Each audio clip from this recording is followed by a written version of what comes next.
Hello guys, so most welcome our YouTube channel Rankers number 1 पर। एक बार फिर से हम लोग आ चुके हैं पॉलिटेक्निक के अप्लाइड केमिस्ट्री फर्स्ट के मोस्ट इंपॉर्टेंट क्वेश्चन के लेकर। कल आपका एग्जाम है, यानी 8 फरवरी को आप लोग का अप्लाइड केमिस्ट्री फर्स्ट का एग्जाम है, जिसके मैंने अप्लाइड केमिस्ट्री फर्स्ट के most important question already provide करा चुका हूँ। और भी जो आपके बुक से मोस्ट इंपॉर्टेंट क्वेश्चन बन रहे थे उनको भी मैं यहाँ पर लेकर आ चुका हूँ, क्योंकि आपकी तैयारी एक बेस्ट प्रिपरेशन हम लोग करवाने वाले हैं। क्योंकि आज हमने कल हमने फिजिक्स के क्वेश्चन प्रोवाइड कराए थे और आज के एग्जाम में सेम टू सेम क्वेश्चन देखने को मिले हैं। इसी तरह केमिस्ट्री के भी हमने प्रोवाइड कराए हैं क्वेश्चन, जिसमें आप लोग को कल सेम टू सेम क्वेश्चन आपको एग्जाम में देखने को मिलेंगे। इसलिए दोस्तों, आप लोग चैनल को अगर सब्सक्राइब नहीं किए तो प्लीज़ चैनल को सब्सक्राइब कर लीजिए इसी तरह की सभी सब्जेक्ट की इंपॉर्टेंट क्वेश्चन की वीडियो के लिए। ओके दोस्तों, चलिए दोस्तों वीडियो स्टार्ट करते हैं। उससे पहले अगर आपने पहली बार विजिट किया तो सब्सक्राइब जरूर कर लीजिए। ओके दोस्तों, चलिए क्वेश्चन की बात कर लेते हैं। इंपॉर्टेंट क्वेश्चन है ये आपके एग्जाम की दृष्टि से, क्योंकि ऐसे क्वेश्चन है जो आपके एग्जाम में बार बार रिपीट हो रहे हैं और अब की बार भी फुल चांस है कि यही क्वेश्चन आपके एग्जाम में देखने को मिलेंगे, जैसे फिजिक्स में हुआ था। ओके दोस्तों,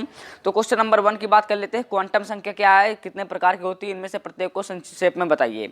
देखो, अगर आपका क्वांटम नंबर आपके डिफिनेशन पूछी जाती है तब तो सही है, नहीं तो आपका निकालने के लिए क्वांटम नंबर दे दिया जाता है। तो आप लोग अपने बुक से अभी पढ़ लीजिए, आप लोग को आ रहा होगा अगर क्वांटम नंबर निकालना, तो आप लोग आराम से 2 से 4 मार्क्स आपके आराम से आ जाएंगे। क्योंकि क्वांटम नंबर आपका कोई भी इलेक्ट्रॉनिक विन्यास दे देगा, उसका आप लोग का निकालना रहता है क्वांटम नंबर, तो आप लोग आराम से निकाल सकते हैं। ओके दोस्तों, दूसरा क्वेश्चन है अबाउ सिद्धांत क्या है। देखो, आपके जो 3-4 नियम है, ठीक ना, चाहे वो पाउली अपवर्जन नियम हो आपका, ठीक ना, पाउली अपवर्जन नियम हो, अबाउल नियम हो, या आपका हाइजेनबर्ग का अनिश्चितता की सिद्धांत हो, या आपका हुंड नियम हो, इन चारों नियमों में से आपका एक क्वेश्चन आपके एग्जाम में फिक्स रहता है 2 नंबर में या 5 नंबर में। तो आप लोग ये क्वेश्चन जरूर तैयार कर लीजिए। ओके दोस्तों, नेक्स्ट क्वेश्चन है हाइड्रोजन बॉन्ड की व्याख्या का विवरण सहित कीजिए। तो हाइड्रोजन बॉन्ड आपके एग्जाम की दृष्टि से इंपॉर्टेंट क्वेश्चन है, इसलिए यहाँ पर बार बार आ रहा है। हाइड्रोजन बॉन्ड को आपको बताना तथा उसके उदाहरण भी आप लोग को बताना। ओके दोस्तों, नेक्स्ट क्वेश्चन है आणविक कक्षक सिद्धांत, जिसे हम लोग क्या कहते हैं, एमओटी थ्योरी कहते हैं, मॉलिक्यूलर ऑर्बिटल थ्योरी कहते हैं,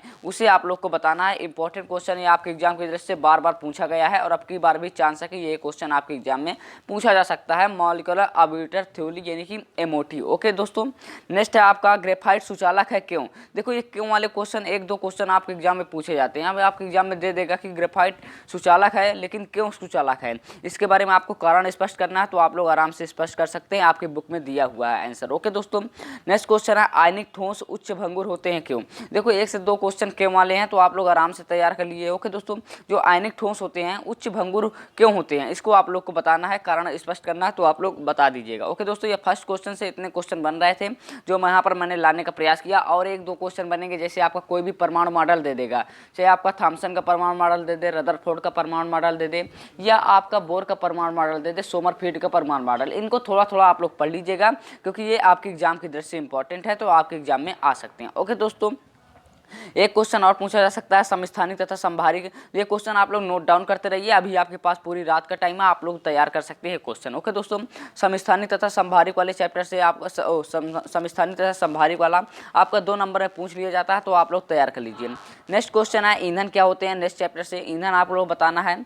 आदर्श ईंधन किसे का, आदर्श ईंधन की विशेषताएं। देखो, ईंधन के अंतर्गत अगर आता है ईंधन 5 नंबर में, तो उसके पहले डिफिनेशन लिखनी है, ईंधन क्या होते हैं, आदर्श ईंधन की विशेषताएं लिखनी है, आदर्श ईंधन क्या होते हैं, इनका वर्गीकरण करना है, जैसे ठोस ईंधन, द्रव, गैस, ये तीनों ईंधन के बारे में आप लोग को बताकर आना, तभी आपका 5 में 5 नंबर मिलेगा। क्योंकि केमिस्ट्री ऐसा सब्जेक्ट है जिसमें सबसे ज़्यादा बैक आती है, अगर आपको बैक से बचना है तो ये क्वेश्चन आपको जरूर पढ़ने चाहिए। ओके दोस्तों, नेक्स्ट क्वेश्चन की बात कर लेते हैं। ऑक्टेव नंबर तथा सीटेव नंबर को परिभाषित करिए। इंपॉर्टेंट क्वेश्चन है, आपके एग्जाम में आ सकता है, पिछले बार आया था, अब की बार भी चांस है कि ये क्वेश्चन आपके एग्जाम में पूछा जा सकता है। नेक्स्ट क्वेश्चन है अपस्फोटन तथा अपस्फोटन रोधी कारकों पर संक्षिप्त टिप्पणी लिखिए। देखो, ये डिफिनेशन है, 2-2 नंबर में पूछी जा सकती है। अपस्फोटन तथा अपस्फोटन रोधी कारक होते हैं, उन पर आपको संक्षिप्त टिप्पणी लिखना है, तो आप लोग लिख सकते हैं। ओके दोस्तों, नेक्स्ट क्वेश्चन है बायोगैस की उत्पादन विधि का वर्णन कीजिए। देखो, बायोगैस है, इसकी उत्पादन विधि का वर्णन करना है with reaction and with figure के साथ, तभी आपको फुल में फुल मार्क्स मिलेगा। और आपको 2 गैसें मैं बता दे रहा हूँ, अगर आप पढ़े नहीं हैं तो वो गैसें भी आप लोग पढ़ लीजिएगा। जैसे आपका हो गया प्रोड्यूसर गैस, ठीक है ना। प्रोड्यूसर गैस आपके एग्जाम में पूछी जाती है पूरा निर्माण विधि सहित। दूसरा आपका वाटर गैस या जल गैस हो गई, ये भी आपकी पूछी जाती है। तो इन तीनों गैसों की आप लोग निर्माण विधि पूरी पढ़ लीजिए, आपके एग्जाम में पूछी जा सकती है, इंपॉर्टेंट है इसलिए यहाँ पर मैंने बता दिया है, नोट डाउन कर लीजिए। ओके दोस्तों, नेक्स्ट क्वेश्चन है स्नेहा क्या है। देखो स्नेहा क्या है, स्नेहा क्या, देखो स्नेहा के अंदर जितने भी क्वेश्चन बनते हैं पूरे आप लोग को लिख कर आना है। स्नेहा क्या है, स्नेहा का वर्गीकरण कीजिए, स्नेहा कैसे कार्य करता है, ब्रीडिंग में स्नेहा कैसे उपयोग होता है, ये सब कुछ चीज़ें आप लोग को पढ़ लेनी है। एक ही क्वेश्चन के अंदर सब कुछ लिख कर आ जाना, तभी आपको फुल में फुल मार्क्स मिलने वाले हैं। ओके दोस्तों, नेक्स्ट क्वेश्चन है कि जल की कठोरता से आप क्या समझते हैं। देखो तीसरा चैप्टर से जल की कठोरता, जल की कठोरता से आप क्या समझते हैं इसके बारे में आप लोग को बताना है। जल की कठोरता कैसी होती है, तो आप लोग स्थायी कठोरता दिया हुआ, अस्थायी कठोरता हुआ, जल की कठोरता का कारण क्या होता है उसके बारे में लिखना, तथा कठोरता कैसे दूर की जा सकती है, जल को मृदु बनाने की विधियाँ, ये आपकी परम्यूटेट या जियोलाइट एक दो विधियाँ हैं, उनमें से आपका पूछा जाता है क्वेश्चन। तो आप लोग ये बस जल वाले चैप्टर से कठोरता वाला जो टॉपिक है उसको पूरा पढ़ लीजिएगा, इंपॉर्टेंट है। ओके दोस्तों, नेक्स्ट क्वेश्चन है बीओडी तथा सीओडी, बायोलॉजिकल ऑक्सीजन डिमांड तथा केमिकल ऑक्सीजन डिमांड से क्या समझते हैं। परिभाषा हर बार पूछी जाती है आपके क्वेश्चन में, ये इंपॉर्टेंट क्वेश्चन है, इसको आप लोग जरूर पढ़िएगा। ओके, बीओडी तथा सीओडी की परिभाषा दीजिए। नेक्स्ट क्वेश्चन है बफर विलयन तथा उनके महत्व पर संक्षिप्त टिप्पणी लिखिए। बफर सोल्यूशन क्या होता है, इसका क्या महत्व है, इस पर आपको संक्षिप्त टिप्पणी लिखना है, तो आप लोग लिख सकते हैं। नेक्स्ट क्वेश्चन है इंपॉर्टेंट क्वेश्चन है मानक इलेक्ट्रॉन विभव क्या है। इलेक्ट्रॉन विभव की गणना के लिए नष्ट इक्वेशन, देखो नष्ट समीकरण आप लोग पढ़े होंगे, ये आपके एग्जाम में पूछा जा सकता है, तो आप लोग ये क्वेश्चन जरूर पढ़िएगा। मानक इलेक्ट्रॉन विभव क्या है, इलेक्ट्रॉन विभव की गणना के लिए नष्ट समीकरण लिखिए, तो इंपॉर्टेंट है, पढ़ लीजिएगा, कोई दिक्कत की बात नहीं है। नेक्स्ट क्वेश्चन है गैल्वेनिक सेल क्या है। देखो गैल्वेनिक सेल आप लोग पढ़े होंगे, गैल्वेनिक सेल क्या है, इसके एक उदाहरण देकर इसकी कार्यविधि की समझाइए। देखो गैल्वेनिक सेल कैसे बनता है, इसको भी आप लोग को लिख कर आना है, ये इसके एग्जाम्पल भी लेना तथा ये कैसे वर्क कैसे करता है, इसको भी आप लोग को विद फिगर के साथ लिख कर आना, तभी आपको फुल में फुल मार्क्स मिलने वाले हैं। ओके दोस्तों, नेक्स्ट क्वेश्चन है संचारण की विद्युत रासायनिक सिद्धांतों को। संचारण होता क्या है, संचारण से कैसे बचा जा सकता है, संचारण से प्रभावित होने वाले कारक, संचारण से रोकथाम, ये सब कुछ चीज़ें आप लोग को पढ़ लेनी है, इंपॉर्टेंट है। ओके दोस्तों, एक क्वेश्चन इसमें पूछा जाता है जंग लगने के कारण। जंग के बारे में जितना भी दिया हुआ आपके बुक में वो पूरा पढ़ लीजिएगा, आपके एग्जाम में पूछा जा सकता है। नेक्स्ट क्वेश्चन है बहुलक क्या है। देखो बहुलक क्या होते हैं इसके बारे में आप लोग को बताना है, तो आप लोग आराम से बता सकते हैं। बहुलक का वर्गीकरण भी करना है, जितने भी टाइप से वर्गीकरण दिया हुआ है वो आपको करना है बहुलक के बारे में, चाहे संगणन बहुलक हो, योगात्मक बहुलक हो, इनमें भी डिफरेंस भी आप लोग को पढ़ लेना है, और थर्मोप्लास्टिक तथा थर्मोस्टेटिक बहुलक में अंतर होता है वो भी पढ़ लेना है।